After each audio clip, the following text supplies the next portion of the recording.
มาแล้วครับมาเลยครับรัฐบาลไทยดุงระเบิดครับผมมาเลยครับ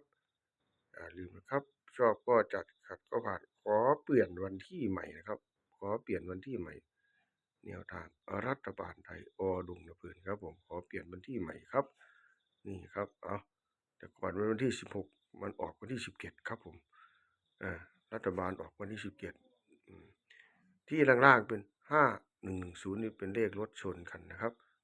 5110ชนอยู่ที่เมือง101ครับผมนี่ครับดูเลยนะครับชนอยู่ที่เมือง101ครับ6590นี่ก็นี่นะครับทะเบียนรถทั้งสองคันครับผมจะคล้ายๆกันกับเลขอาจารย์อยู่ครับนี่ครับชอบก็จัดขัดก็ผ่านกันได้เลยนะครับเป็นแนวทางรัฐบาลไทยนี่เป็นแนวทางรัฐบาลไทยเด้อครับชอบก็จัดขัดก็ผ่านกันครับผม